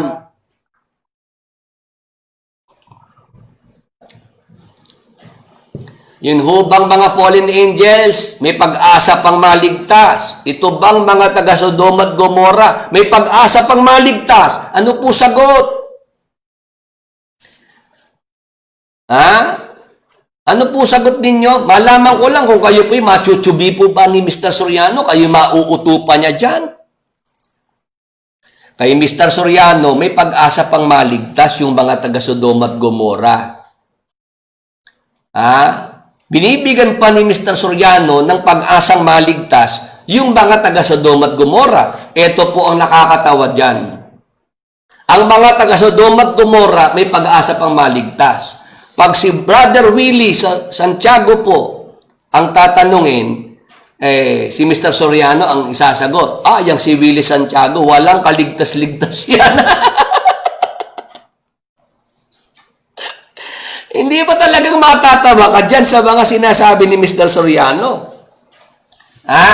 Yung mga taga Sodom at Gomorrah na dahil sa kanilang kahalayan, lalaki sa lalaki, babae sa babae, nagtatali. Kaya nga talaga winakasan ng Diyos. Ano po? Nilipol ng Diyos yung Sodom at Gomorrah.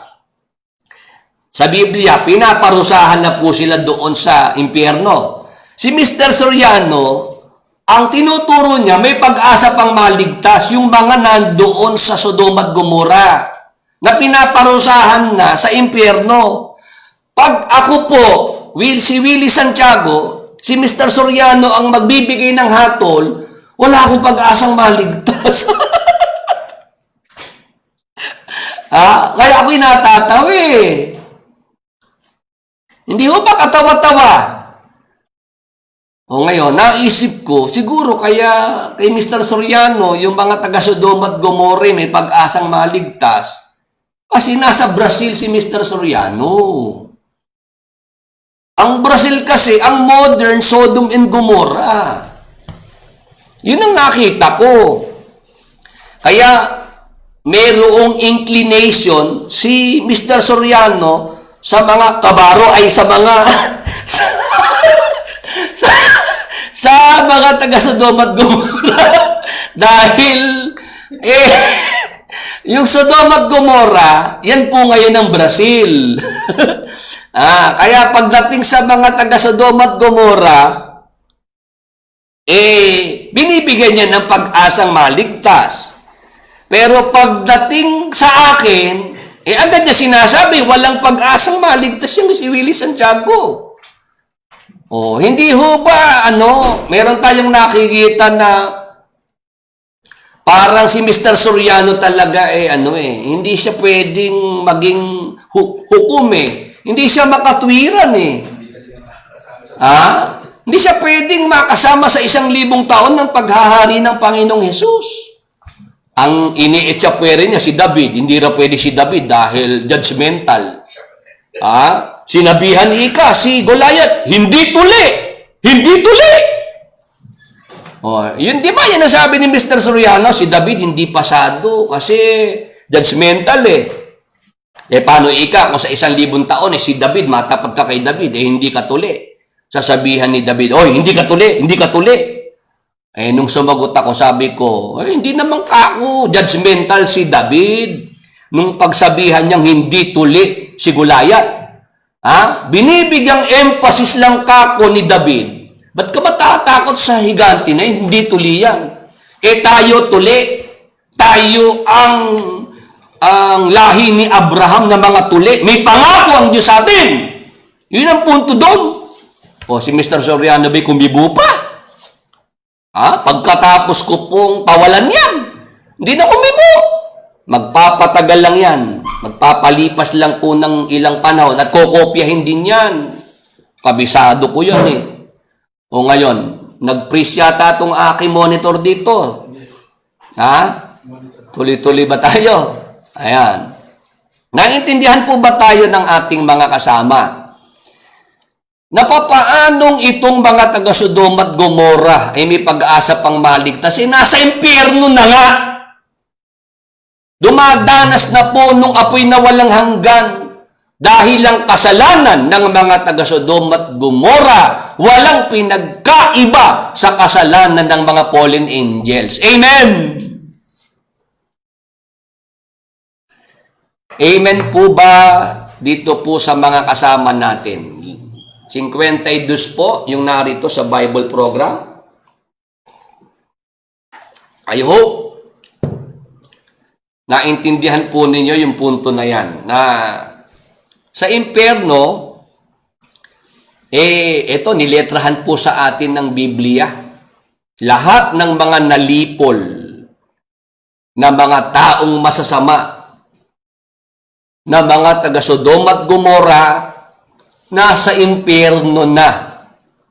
At nararanasan na po nila yung hirap doon, yung apoy na walang hanggan. Bukod sa mga tao ng Sodom at Gomora, sino pa yung mga nasa impyerno na? Basa bilang 16:30 hanggang 33. Tingnan nyo po ang nakasulat dito. Ngunit kung ang Panginoon ay lumikha ng isang bagong bagay, na ano pat ibuka ng lupa ang kanyang bibig, at sila'y lamunin, sangpo ng buong nauukol sa kanila, at sila'y ibabang mga buhay sa Sion, ay inyo ngang mapagkikilala na minungkahi ng mga taong ito ang Panginoon. Sino po ba yung tinutukoy dito ni Moises? Lahat ng mga nagrebelde sa kanya. Sa Aklat ng Bilang, Kapitulo 16, ang mga talata po ay 1. Mababasa po dyan yung mga nagrebelde kay Moises, si Kore, si Datan, si Abiram, at yung mga prinsipe ng kapisanan na 250. Ang dami pong nagrebelde kay Moises. Ngayon, ano nangyari dyan po sa mga rebelde na yan? Mga lumaban kay Moises. Siya po kasi ang leader eh. Siya ang nilagay ng Diyos na tagapanguna sa Israel. Nung lumaban sa kanya yan, ito sinabi ni Moises, kung ang Panginoon ay lumikha ng isang bagong bagay, na ano pat ibuka ng lupa ang kanyang bibig, at sila'y lamunin, sangpo ng buong nauukol sa kanila, at sila'y ibabang mga buhay sa Seol. Yung Seol, yan nga po yung salitang Ebreo. Yan nga po yung impyerno. Hades sa Griego. Sila'y ibabang mga buhay sa Seol, ay minungkahi ng mga taong ito ang Panginoon. Tuloy. At nangyari na pagkatapos na masalita niya ang lahat ng salitang ito, na ang lupa na nasa ilalim nila ay bumuka. Ano nangyari? Yung lupa bumuka. Tuloy. At ibinukan ng lupa ang kanyang bibig at nilamon sila at ang kanilang mga sangbahayan at ang lahat ng lalaki na nauukol kay Kore at lahat ng kanilang pag-aari, na anupat sila at lahat ng nauukol sa kanila ay nababang buhay sa Seol. At sila'y pinagtikuman ng lupa at sila'y nalipol sa gitna ng kapisanan. O meron pa po bang mababasa na mga tao na mga pinaparusahan na sa impyerno? Bukod po roon sa mga tao na nilipol ng Diyos sa Sodom at Gomora, sino pa po yung masasamang tao na nasa impyerno na? Pwede po bang sumagot ang mga kasama? Hindi po ba yung binanggit dyan na mga rebelde sa leader na si Moises? Tama po ba? Silang lahat nilamon po ng lupa, nababang buhay sa Seol. Kaya ito pong mga nagrebelde kay Moises, nasa na po sila? Nasa impyerno. Tama po ba? Yung ating mga kasama, pwede po ba kayong sumagot dyan? Kung naintindihan nyo po, pwede ho bang mag-amen yung mga kasama natin kung naintindihan nyo po yung mga talatang binasa natin, marami na po palang mga nasa impyerno. Sa Biblia po, niletrahan kung sino-sino sila. Yung mga taga Sodom at Gomora, nilipol ng Diyos, nasa impyerno na. Yung mga rebelde sa panahon ni Moises, nandun na rin po sa impyerno. O ngayon, sino pa ang masamang tao na nasulat na nasa impyerno na? Basa sa Gawa 1:25. Ito naman po ang mababasa natin. Upang maging apostol, nagaganap sa tungkuling tinalikdan ni Judas nang siya'y pumunta sa lugar na nararapat sa kanya. Sa YouTube, meron po tayong 9. Sa Facebook, meron po tayong 50. Praise the Lord. Ngayon, binabanggit po dito si Judas Iscariote, ang apostol na nagtaksil sa Panginoong Hesukristo. Ano po ang sabi diyan? Upang maging apostol na gaganap sa tungkuling tinalikdan ni Judas. Kasi naghanap ang mga apostol ng kapalit ni Judas Iscariote. Ang napiling kapalit, si Matias. O ngayon, ano sinasabi tungkol kay Judas Iscariote? Si Judas pumunta sa lugar na nararapat sa kanya. Ano ibig sabihin? Yung impyerno, yung Hades, si Judas naroon na. At sa Hades, may sariling lugar doon si Judas. Para sa kanya lang yun. Nagkakaintindihan po ba tayo? Doon po sa Gawa 1:25, sa mas malalim na salin sa Tagalog, basahin ko po, na talaga may sariling lugar si Judas upang tanggapin ang katungkulan sa ministeryong ito at pagka-apostol na kinahulugan ni Judas upang siya'y makaparoon, si Judas Iscariote, sa kanyang sariling kalalagyan.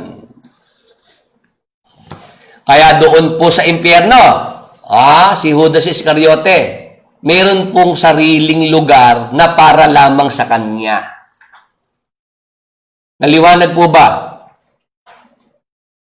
Naintindihan po ba ng ating mga kasama? Ang impyerno po existing na. Meron na pong mga nandoon, pinaparusahan. Kay Mr. Soriano, wala pang impyerno, magkakaroon pa lang.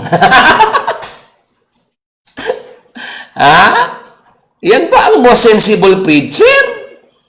Yan ba yung may mga sinasabing unheard truth?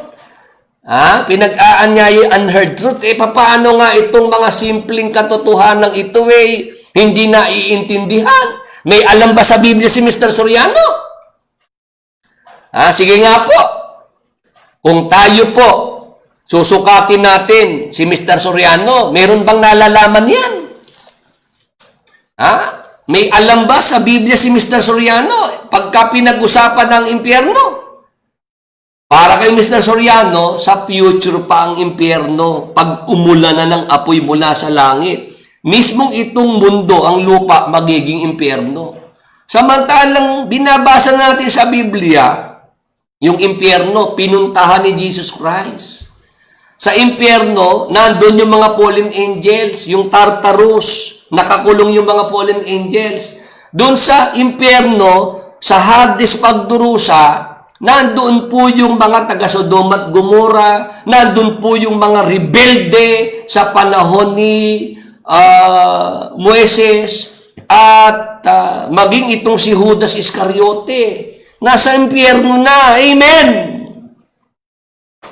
Si Judas Iscariote, nagpakamatay po siya, nagbigti. Tama po ba?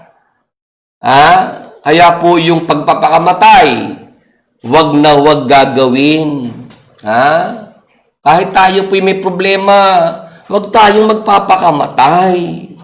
Mabigat pong kasalanan yan. Kita nyo po si Judas Iscariote, nagpakamatay, nagbigti. 27:5 ng Mateo. O, ipinakita ng kasulatan, nasaan po yung nagbigti na si Judas Iscariote? Nasa impyerno. Kaya pagka ikaw ay magbibigti,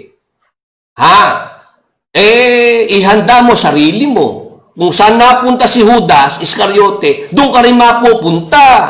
Tama po ba? Sinabi ng Panginoong Jesucristo, sa impyerno, may mga uod hindi namamatay, may apoy hindi namamatay. Imaginein mo lang yun. Paganahin mo po ang iyong imahinasyon. Hindi mo na nasain na mapunta ko ron. Tama po ba? Hindi po ba nabalita na may nagpakamatay na yung miyembro ng Slapshot? Jamir. Meron na mga umeepal na manghuhula. Nahulaan daw nila.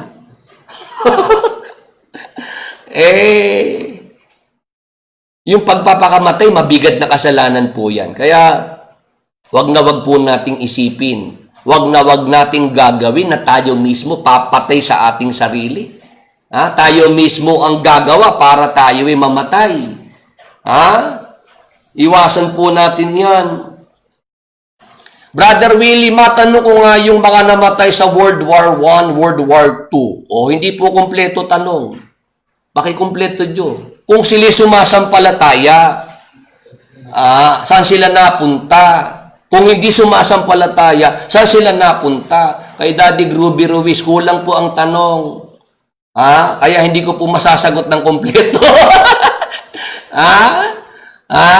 Dapat po kumpleto tanong. Kung namatay po sila sa panahon ng digmaan, sumasampalataya naman kay Jesus Christ, namatay lang yung katawan, pero ang espiritu at kaluluwa tinanggap sa langit kung sumasampalataya kay Jesus Christ. Pero kung hindi sumasampalataya kay Jesus Christ, doon na po sa Hades, doon na po sa impyerno. Maliwanag po ba? Kay Daddy Groovy Ruiz, sana po naintindihan niyo po yung sagot ko sa inyong tanong. Yan po ang patunay na pwede kong sumagot sa tinatanong pagkakailangan. Kasi minsan may mga tanong po dito out of, context, out of line. Kaya ayoko hong patulan. Yung iba sinasabi, hindi kasi alam ni Willie Santiago. Pag pinatulan ko yun, mawawala na po yung paksa. Meron kasi hindi marunong magtanong. Yung kay Daddy Groovy, related po yung tanong niya sa pinapaksa ko. Ang napansin ko lang kulang. May kulang lang doon sa tanong, pero pwedeng sagutin dahil related po sa tinatapik natin. Lahat ng namatay noon na mga sumasampalataya, sa langit po ang punta ng Espiritu Kaluluwa. Lahat naman ng namatay at namamatay ngayon na hindi sumasampalataya, diretso na sa impyerno. Nagkakaintindihan po. Si Judas Iscariote, sa impyerno may sariling lugar na para lamang kay Judas. Si Judas nagbigti, kaya tinatawagan ko ng pansin, yung mga nanonood sa atin, wag na wag magbibigti. Si Mr. Soriano, natanong nung minsan meron silang miyembro na nagpakamatay at gumamit pa ng bawal na droga. Alam niyo po si Mr. Soriano, ayaw daw niya hatulan yun Mahirap ikahatulan yan kasi baka naman kaya nagdroga ay mayroong matinding problema. Kaya naman umabot sa pagpapakamatay. Mahirap ikahatulan yan. Yun nga ang napasin ko, bakit pagdating sa mga ganon, hindi siya makapagbigay ng hatol. Pagdating kay Brad Willie, may hatol agad. Wow! Wow! Naintindihan niyo po ba ako? O matindi lang ang galit sa akin ni Mr. Soriano? Hindi kaya dahil sa matinding galit yon, kaya si Mr. Soriano pagdating sa akin sabi nga ni Mr. Soriano, yang si Kibuloy, may pag-asa pang maligtas. Si Willie Santiago, wala na pag-asa. Ganun si Mr. Soriano Pagdating sa akin, masyado siya naging bitter, naging mapait si Mr. Soriano. Ha? Mga taga Sodoma at Gomorra, may pag-asang maligtas. Yung miyembrong nagdroga at nagpakamatay, sabi niya, mahirap ikahatulan yan. Pagdating kay Willie Santiago, wala nang pag-asang maligtas. Ha? Ngayon, bakit may sariling kalalagyan si Judas sa impyerno? Nice question. Yan ang sinasabi ko na mga tanong na talagang pwedeng sagutin dahil kasama po yan sa paksa. Bakit naman si Judas Iscariote? At iba pang mga kagaya ni Judas may sariling lugar sa impyerno. Basa! Santiago 3:1. Tingnan niyo po ang nakasulat. Huwag maging guro ang marami sa inyo, mga kapatid ko. Ito po'y para sa mga guro. Yamang na lalamang tayo'y tatanggap ng lalong mabigat na hatol. O ano po ba si Judas Iscariote? Hindi po ba siya ginawang tagapagturo? Kasama po siya sa 12 apostol bilang tagapagturo. Ano sinasabi diyan? Pagka ikaw ay tagapagturo, lalong mabigat ang hatol sa iyo. Hello? Nakita niyo po ba kaya kay Judas Iscariote meron siya sariling lugar? Kasi tagapagturo siya. Sa tagapagturo, mas mabigat ang hatol. Anong ibig sabihin? Sa impyerno, may grado-grado ang hatol. Kung papaanong sa langit, grado-grado rewards. Grado-grado gantimpala. Hindi pare-pareho gantimpala sa langit. Sa impyerno, grado-grado naman ang parusa. Amen. Naintindihan po ba tayo ng ating mga kasama? Si Judas Iscariote, kasi siya po ay guro. Nagturo yan Sinasabi, pagka guro, tagapagturo, lalong mabigat ang hatol. Kaya si Mr. Soriano, pag hindi nagbago, merong sariling lugar sa impyerno yan. Pag hindi nagbago, tinan niyo po ako, may pahabol pa. Hindi ba? May pasubali pa ako pag hindi nagbago. Si Mr. Soriano bitter sa akin mapait sa akin. Nakita niyo ba kaibahan namin ni Mr. Soriano? Ako sinasabi ko, si Mr. Soriano meron ng sariling lugar sa impyerno pag hindi nagbago. Ano ibig sabihin? Pwede bang magbago si Mr. Soriano? Kung halimbawa, sa pakikinig sa ating programa, na pag-isip-isip ni Mr. Soriano, may punto si Willie Santiago. Saan ko nga ba dadalhin itong mga kayamanan kong ito? Itong mansion sa Brazil, itong mga magagara kong kotse na ito. Madadala ko ba ito sa impyerno? Itong milyong-milyong nakadeposito, yung joint account namin ni Yuli. Si Yuli lang makikinabang dito pag naiwang ko ito. Di po ba? Tama po ba yung sinasabi ni Brother Willie? Kung ma-realize ni Mr. Soriano na yung mga sinasabi kong ito, oo nga naman, wala naman nga talagang madadala kahit sa impyerno. Kung mapagbago natin si Mr. Soriano. Di po ba? Kung siya po'y magbago ng isip, ma-realize niya na walang magagawa ang pera. Kahit nga ngayon, di ba, may COVID-19. O may magagawa ba pera mo ngayong COVID-19? Dami na hong namatay na na milyonaryo, mayayaman. Walang nagawa yung kanilang salapi, yung kanilang kayamanan. Tama po ba? Ngayon, yung mga guro, tagapagturo, lalong mabigat ang hatol dyan. Kaya nga ako po'y nahahabag. Naaawa ako, yan, nasasabi ko sa mga kasama. Naawa ako doon sa mga naging pangahas, mga dati nating kasama, natiwalag dito. Hindi naman sila para sa pagtuturo. Alam naman nila yun. Alam naman nilang hindi sila tinawag para magturo.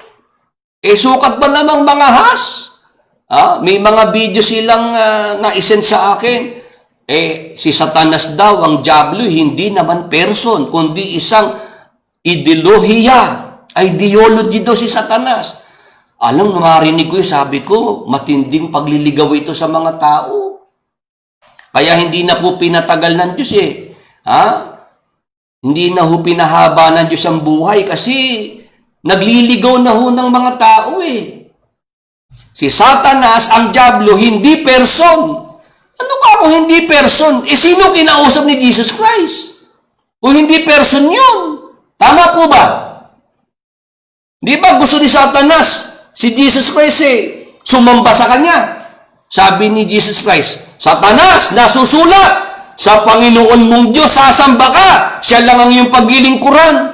Tapos mayroong nangahas na hindi naman tagapagturo.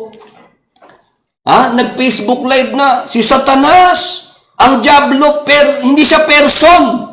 Ideology. Meron ba namang ideology yung kinakausap ni Jesus Christ? Hello?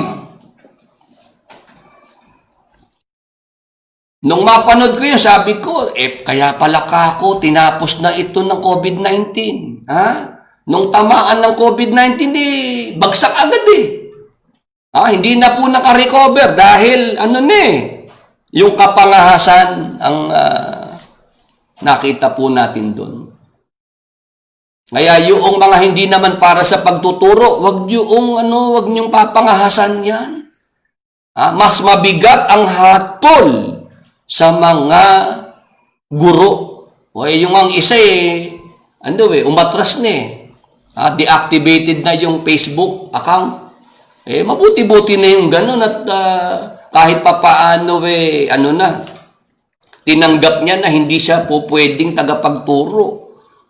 Kasi pagka ikaw talaga ang motibo mo, kaya mo hahawakan ng Biblia para ikaw ay magpayaman, para ikaw ay maging sikat, naku po, mahirap po yan. Mas mabigat ang hatol sa mga tagapagturo. Ako po mga magulang at mga kaibigan, hindi naman yan ang ating layunin. Kung napag-aaralan nyo po, ako rito, ang sinasabi ko, tinuturo ko si Jesus Christ. Siya nagpapagaling. Si Jesus Christ ang tagapagligtas. Siya ang sugo na dapat sampalatayanan. Amen.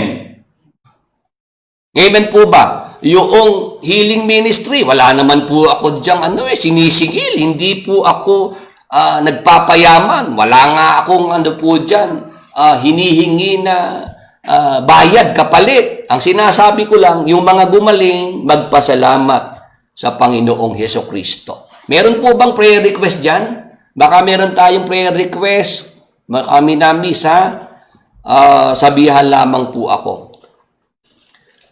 Yun po yung ating gusto pong ipaintindi sa lahat ng mga nararating po ng ating Bible program.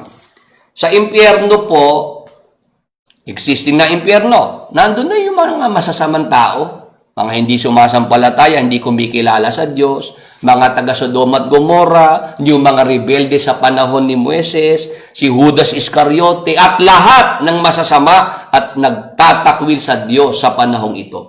Nandun na po sa impyerno. Lahat po ng mga masasamang tao ngayon, mga nagpakamatay, yung mga kriminal na talagang walang awa na pumatay, yung mga tao na ayaw kumilala sa Diyos, pag namatay, punta na sa impyerno yung kanilang espiritu at kaluluwa.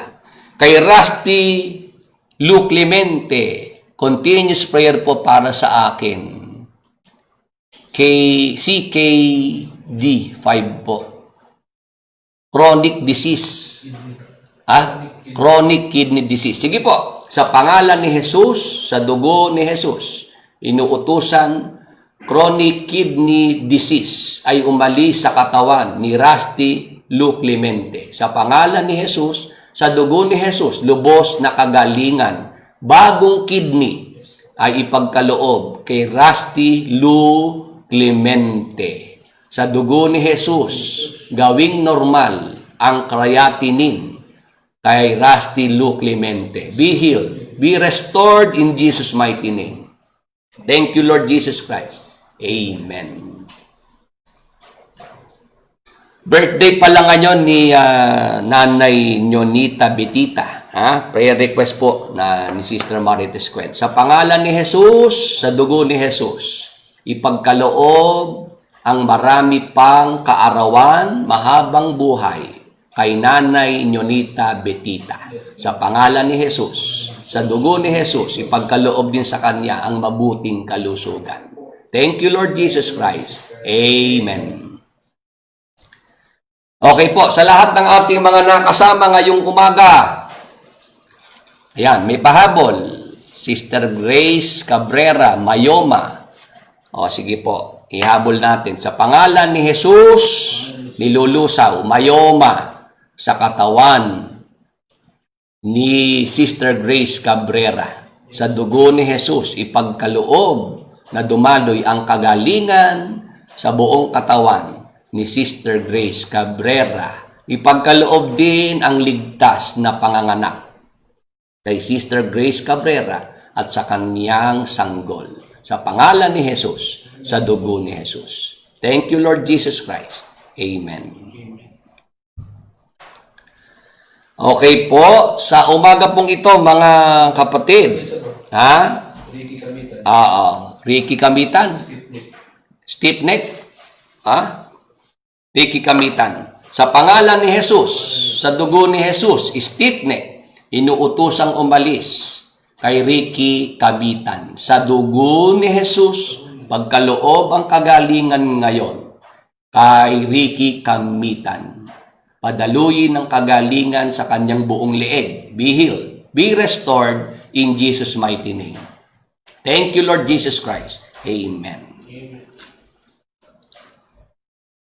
Ngayon, yung mga nasa impyerno, meron palang grado-gradong parusa doon. Lalo kapag tagapagturo ka, mas mabigat ang hatol. Ang tanong natin ganito, anong katunayan na may grado-gradong parusa na nararanasan at mararanasan ang mga taong masasama sa impyerno? Sa Biblia po, meron ba tayong maililitaw na mga katunayan na talagang sa impyerno meron pong grado-gradong parusa? Meron talaga doon ang mga parusang nararanasan, iba-iba, grado-grado. Yan ang ating itutuloy sa darating po na Sabado, December 5, alas 6 po ng gabi. Kasi po, meron tayong isasagawa po na Lord's Supper sa darating po na Sabado, alas 6 ng gabi. Para po sa konklusyon, sa pagtatapos po ng ating paksang ito. Inaanyayahan ko po kayo sa darating na Sabado, alas 6 po ng gabi, para po sa pag-aaral po ng ating paksa. Samantala, alas 12 na po ng tanghali, kailangan na po muna nating huminto, tumigil sa ating Bible program na ito. At bago po tayo tuluyang magpaalam, inaanyayahan ko po kayo na sumabay po kayo dito po sa ating pagtataas ng kamay at bigkasin po natin itong mga kataga na ating binabanggit. Sumabay po kayo, sabihin po natin ito ng may pananampalataya, magtaas po tayo ng ating mga kamay. Sa bilang ko po ng 3, ilagay mo rito sa screen yung mga bibigkasing ito para makasabay ang mga kasama po natin. 1, 2, 3, sa pangalan ni Jesus, sa dugo ni Jesus, ako ay pinagpala. Sa pangalan ni Jesus, sa dugo ni Jesus, ako ay malusog at masigla. Sa pangalan ni Jesus, sa dugo ni Jesus, ako ay masagana. Sa pangalan ni Jesus, sa dugo ni Jesus, ako ay pinagpala. Sa pangalan ni Jesus, sa dugo ni Jesus, ako ay malusog at masigla. Sa pangalan ni Jesus, sa dugo ni Jesus, ako ay masagana. Sa pangalan ni Jesus, sa dugo ni Jesus, ako ay pinagpala. Sa pangalan ni Jesus, sa dugo ni Jesus, ako ay malusog at masigla. Sa pangalan ni Jesus, sa dugo ni Jesus, ako ay masagana. Salamat, Panginoong Jesus. Amen. Ayan po, lagi lang po nating bibigkasin yan. ng may pananampalataya at makikita po natin ang mga himala, ang mga pagpapagaling, ang pagpapasagana ng Panginoong Hesus sa ating mga buhay. Hanggang dito po ang ating Bible program ngayong araw na ito. Paalam na po at pagpalain tayo ng ating Panginoong Diyos.